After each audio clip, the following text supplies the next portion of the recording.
Bonjour à toutes et à tous. Voici une capsule vidéo, cette fois sur l'émission et la réception d'un signal sonore, ce qui constituera le chapitre P6. C'est une vidéo plus courte et plus abordable, puisque ce sont des notions primaires sur le son, depuis son émission jusqu'à sa réception et à ses caractéristiques. On ne va pas rentrer dans les détails. Alors, commençons par le commencement, c'est-à-dire l'émission d'un signal sonore. Comment est émis un signal sonore? Eh bien tout simplement, un son est produit par la vibration d'un objet, et uniquement par la vibration d'un objet. Par exemple, notre voix provient de la vibration de nos cordes vocales à l'intérieur de notre gorge. Les notes d'une guitare, d'un violon ou de tout instrument à cordes proviennent de la vibration des cordes. Sur un instrument à percussion, ça va provenir pour un tambour par exemple, la peau du tambour qui va vibrer. Et en général, pour que le son soit audible pour tous, on va augmenter le volume, c'est-à-dire qu'il va être émis, puis mis dans une caisse de résonance afin d'amplifier le son. Pour nous, la caisse de résonance, c'est notre cavité buccale, gorge, bouche, nez. Pour un instrument comme la guitare, le violon, etc., on voit bien qu'il y a un trou et on a une caisse de résonance. Un tambour, il y a une caisse de résonance aussi. Donc, émission d'un son, vibration d'un objet, puis amplification dans une caisse de résonance. Maintenant, une fois que ce son est produit, il va se propager.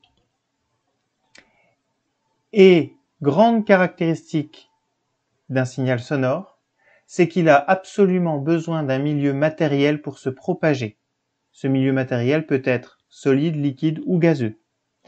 Mais il ne peut pas se propager dans le vide, contrairement à la lumière. C'est une des différences fondamentales entre les ondes sonores et les ondes lumineuses. Alors, on a une caractéristique qui permet d'expliquer la propagation du signal sonore de l'émetteur jusqu'au récepteur. Prenons l'exemple d'un son émis qui vient jusqu'à notre oreille. Ce son va vibrer et faire vibrer les couches d'air successivement avec des surpressions et des dépressions. Donc les couches d'air vont vibrer jusqu'au récepteur qui est notre oreille. Et au fond de notre oreille, on a une paroi qu'on appelle le tympan qui va vibrer de la même manière que les tranches d'air et de la même manière que le son produit. Et ensuite, ces vibrations du tympan vont être transférées vers le cerveau qui va convertir tout ça en une onde sonore, un son que l'on connaît. Un son se propage dans l'air en faisant donc vibrer les couches d'air successivement. Il a donc besoin d'un milieu. Si on met un réveil dans le vide, nous n'entendons strictement rien. On peut prouver cette caractéristique facilement au lycée dans ce qu'on appelle une cloche à vide, expérience que vous verrez probablement en première pour ceux qui prennent la spécialité. Alors maintenant, si un signal sonore se propage, c'est qu'il va forcément à une certaine vitesse d'un point A à un point B et met donc un certain temps à parcourir cette distance. Cette vitesse, qu'on appelle vitesse de propagation, va dépendre du milieu. Le son ne va pas à la même vitesse dans l'air que dans l'eau, ou que dans l'huile, ou que dans le métal, etc., etc. Deux valeurs qu'il faut connaître. La vitesse du son dans l'air, 340 mètres par seconde, et la vitesse du son dans l'eau, 1500 mètres par seconde. On se rend bien compte que le son se déplace 4 fois plus vite dans l'eau que dans l'air. On peut donc conclure que plus le milieu de propagation est compact, plus le son s'y propagera rapidement, ce qui est logique au vu de ce qu'on a dit précédemment. Il faut faire vibrer la matière. Pour faire vibrer la matière, on fait donc vibrer les molécules de la matière. Vous avez vu au collège que un solide est constitué de particules proches les unes des autres, compactes. Un liquide, les particules sont un petit peu plus éloignées et un gaz, elles sont très éloignées. Eh bien, si on veut faire vibrer plus facilement les particules, il vaut mieux qu'elles soient proches les unes des autres et très compactes. Si on veut faire vibrer des tranches d'air, les molécules étant plus éloignées, ça mettra plus de temps puisqu'il y a moins de molécules, tout simplement. Ça veut donc dire qu'un son se propage beaucoup plus vite dans un solide que dans un liquide et encore plus vite que dans un gaz. Donc voilà les caractéristiques de la propagation d'un signal sonore. On peut calculer assez facilement la distance parcourue ou le temps grâce à la formule très connue et que vous devez impérativement avoir en tête, vitesse égale distance divisée par temps. Et on peut ainsi effectuer les différents calculs dont on a besoin pour la propagation d'un signal sonore.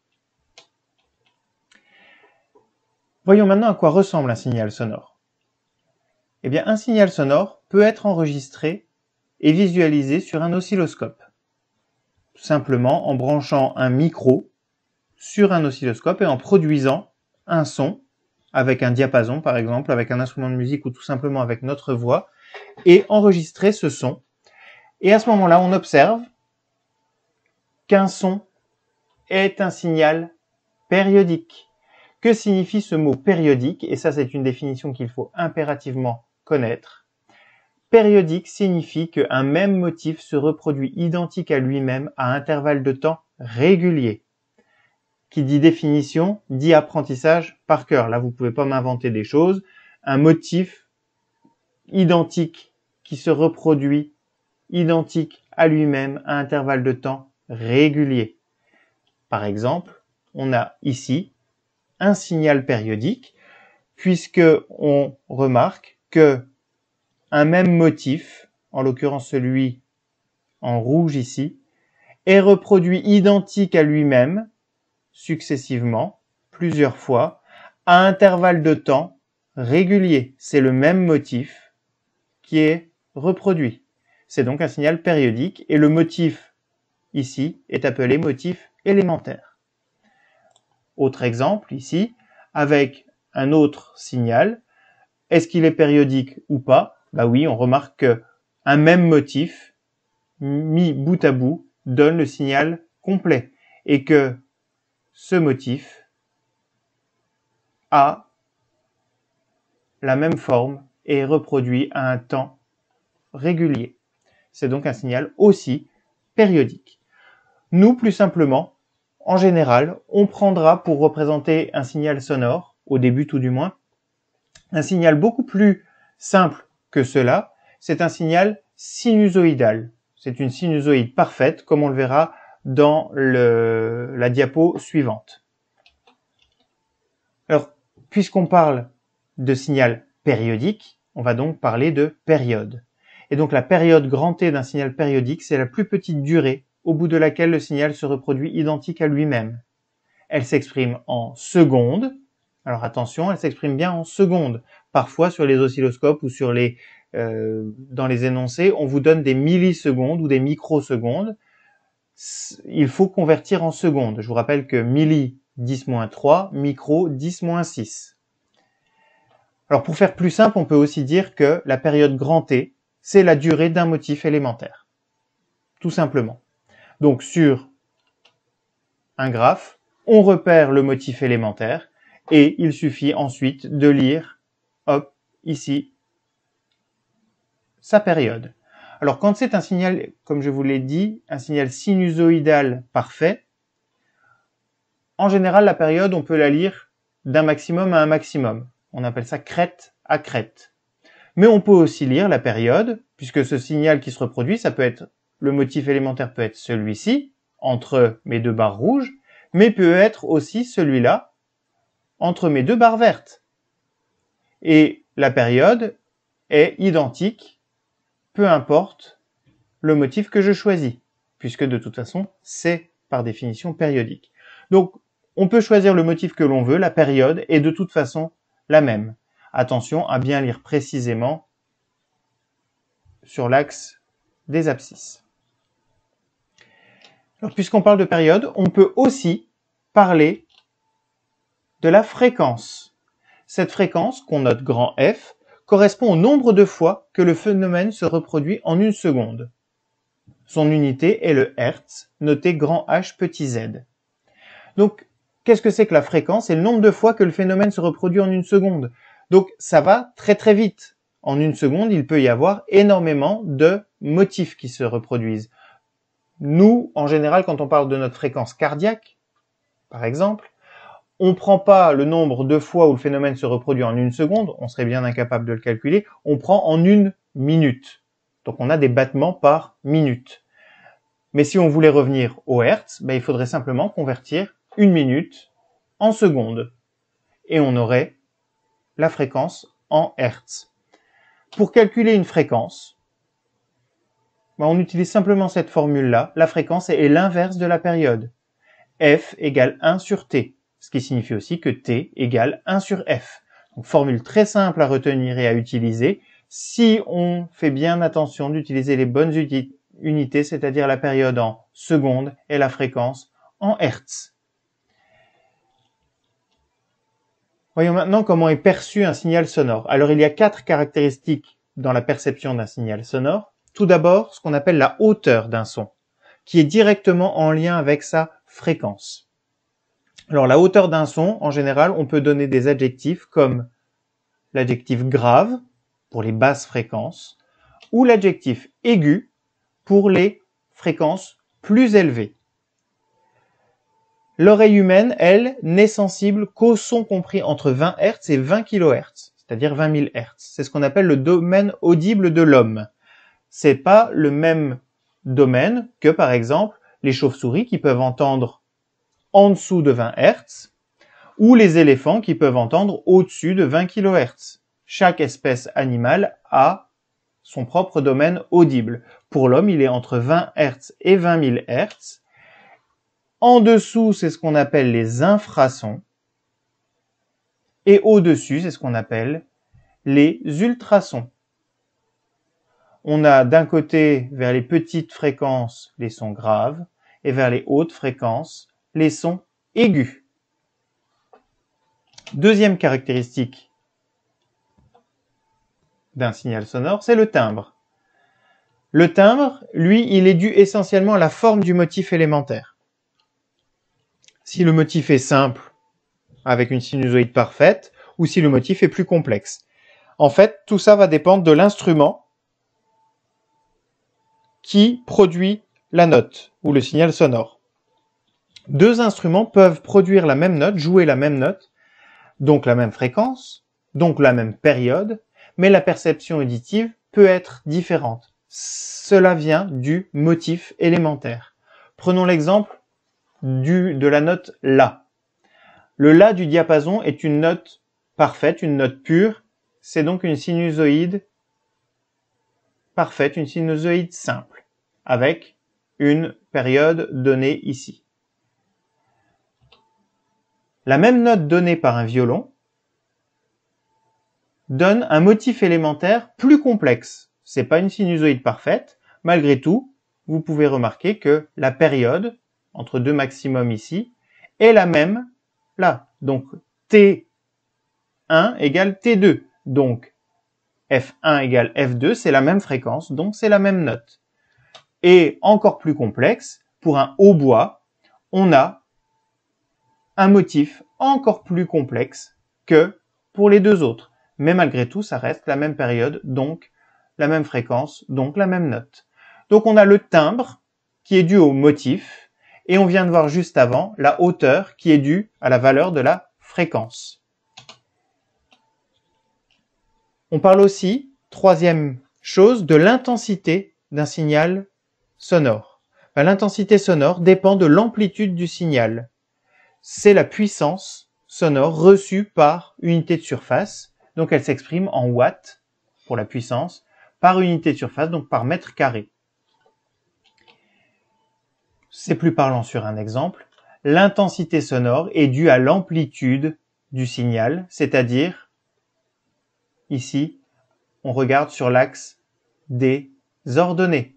Tout à l'heure, pour la période, on était sur l'axe des abscisses. Là, on a bien deux signaux périodiques avec la même période, mais pas de la même amplitude. Le son bleu a une amplitude plus faible que le son rouge, donc le son bleu est moins fort que le son rouge. C'est ce qu'on appelle l'intensité sonore. Et dernière chose, le niveau sonore. Alors il dépend de la puissance du son émis, et il dépend aussi donc de l'intensité sonore, qu'on vient de voir juste avant.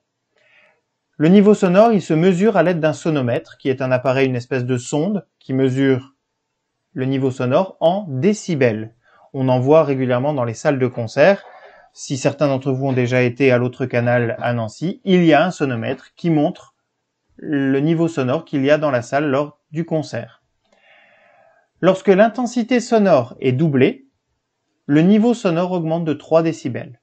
Ça veut dire que si je prends une enceinte qui envoie une intensité sonore I, on aura un niveau sonore avec, par exemple, 80 décibels.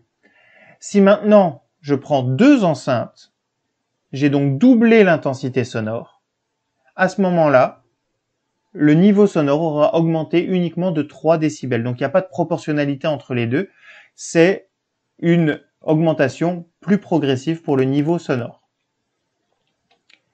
Le niveau sonore permet de prévoir les dangers dus à l'exposition sonore. Pour cela, on dispose d'une échelle de niveau sonore. La voici. Alors, graduée en décibels. 0 décibels, donc là, on n'entend rien. Un chuchotement, c'est 20 décibels. Jusqu'à 40 décibels, on considère que c'est une ambiance calme. Une conversation classique est aux alentours de 40-50 décibels. Les bruits gênants commencent vers 70 décibels, un aspirateur, l'essorage d'une machine à laver. Quand on arrive à un concert classique, on est déjà à 80 décibels, même si il est vrai que quand on regarde le sonomètre qu'on peut voir dans les salles de concert, il est en général plus proche des 100 décibels. Donc là, on est dans le bruit nocif, d'où l'intérêt de porter parfois des bouchons d'oreille quand on va à des concerts. C'est pas que c'est douloureux, puisque le seuil de douleur, on va le voir après, c'est juste nocif. Donc le tympan vibre très fort et ça peut poser des problèmes de santé par la suite. Comme quand vous écoutez vos MP3 ou la musique de votre téléphone avec vos écouteurs et que vous les mettez à fond. Quand on vous dit que c'est dangereux, c'est parce que ça fait vibrer très fortement votre tympan et que, à la longue, cette paroi peut s'abîmer. Et si elle s'abîme, vous perdez de l'audition en vieillissant. Alors vous en rendez pas compte pour l'instant, mais d'ici 20, 30, 40 ans, vous aurez des séquelles de ce que vous faites actuellement. Et donc, on a ici risque à 85 décibels, danger à 90 décibels et un seuil de douleur. Là, par contre, ça fait vraiment mal. Le tympan vibre trop fort et on a une sensation douloureuse dans l'oreille. C'est quand on est à proximité d'un réacteur d'avion, un coup de tonnerre très très violent, une ambulance qui passe très fort. Là, on est quand même dans du seuil de douleur. Alors, je dis pas qu'on se roule par terre parce qu'on a mal, mais on ressent une gêne. Et cette gêne, vous l'avez tous déjà ressentie. Et donc, c'est ce qu'on appelle le niveau sonore gradué en décibels. Voilà pour ce chapitre P6. Comme je vous l'avais dit, il est relativement court et relativement simple. Ce ne sont que des notions. Il n'y a pas vraiment de calcul. Il va falloir utiliser les signaux, savoir s'ils sont périodiques, période, fréquence, hauteur d'un son, grave, aigu, etc. Et pour voir si vous avez bien compris tout ça, je vous envoie le lien de cette vidéo avec le TD P6. Bon courage à vous et à bientôt.